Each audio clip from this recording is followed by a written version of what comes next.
It's been over a month I've been using the iPhone Air, and one thing I'll tell you for sure, this has been the most interesting device I have tried this entire year. One thing I'll say is that everyone that I've given this particular device to touch or to hold has said just one phrase of words to me, which is, wow, this phone is really thin. Like, you can't really understand how thin this phone is till you actually touch it or feel it in like a store. So if you want to really experience that, you need to actually hold it to experience how thin it is.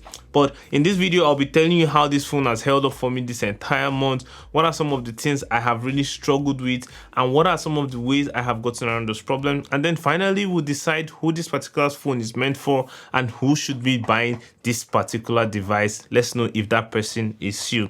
Now, if you look at the design of this particular phone, it is quite unique and nothing new, as the iPhone has refreshed all of their designs for this year. The edges are really curved, they're really smooth. It is light, super light and super thin, and it is also very pocket friendly. Personally, I do not like heavy pockets, so this was like an instant piece for me. That thinness slides right into my pocket. I don't feel that bulge, and it doesn't feel like there's really anything heavy in my pocket. Now, one issue that has come with a phone being this thin is that when I was typing with it, it did take me a while to kind of get used to typing on something this thin, as opposed to typing on like the 17 Pro Max, which is bulked up and feels really balanced. But that took me just about a week, and by then I got used to it and it wasn't a problem. Now, one thing you need to know is that, like, if you're supercharging this particular device or transferring large amounts of files, this stuff tends to get a little bit hot. I don't know why in particular, because I was expecting it to handle heat a little bit better, but then it does get hot, but not as dangerously hot to the touch, but you definitely feel that the device is warm. The battery on this is the second thing I have really struggled with, and that's why I would advise for everyone getting this device, you should get it with the MagSafe that Apple sells with this particular device. If you do not get this MagSafe, you need to get another MagSafe or have some other form of charger, else you're going to really struggle with using this device. The battery in this particular device is about 3000 milliamps, and the MagSafe comes with another 3000 milliamps, combining, giving you close to about 4,000 or 6,000 milliamps, depending on how you use it. Now, you wonder why I made those calculations. It's because even if this is full, the MagSafe, and you connect it to charge your iPhone Air, it's not going to charge it fully because you lose some charge during heat transfer. But this gets your iPhone Air to about 80% in my own experience that I've been using it, depending on if you're leaving it to charge or you're using it while you're charging. So you should really know what you want to do if you're looking to get this particular device.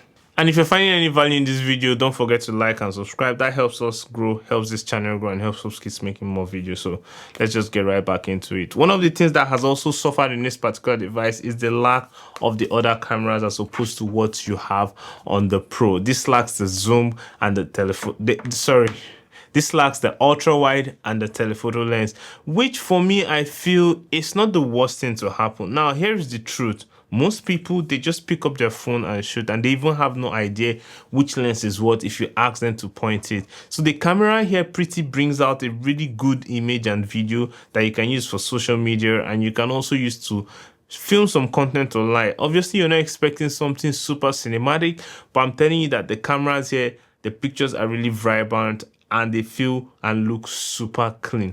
One thing I'll really say I love about this is because it has inherited some of the Pro features, and even from the base model, like the center stage camera, this also has it. That means you can film both vertically and horizontally, which I feel is super useful for those making content. And because of how light this is, you're not going to feel a lot of hand fatigue if you're using this to make your content. So that might be a plus if you're looking to get into it, but just be aware, this will need a battery support. So once you have that in sale, you'll be really good to go. So in my 1 month, these are the comments I kept getting every day. It is super thin. Wow, what's that? Who owns that phone? When did you get this? Those are some of the nice comments I'm having. Even a lot of people have said this looks more premium than the 17 Pro Max. But me, generally, I found myself leaning and picking this up more daily.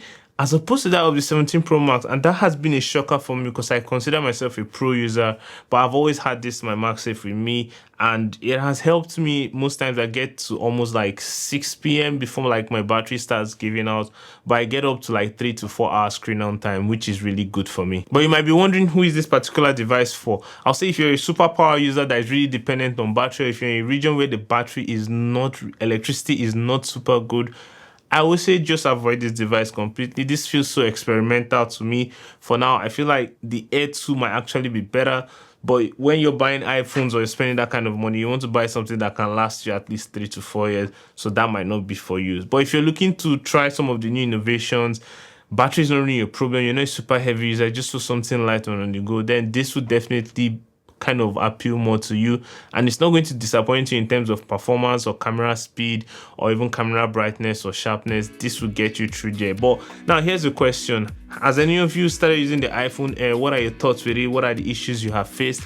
Let me know them in the comments, and don't forget to put the heart emoji if you got to this part of the video. A like and a subscription to the channel will help us grow so we can keep making amazing content for you, and by doing that we'll be able to keep giving you back-to-back weekly like we've been doing for the last 3 to 4 weeks.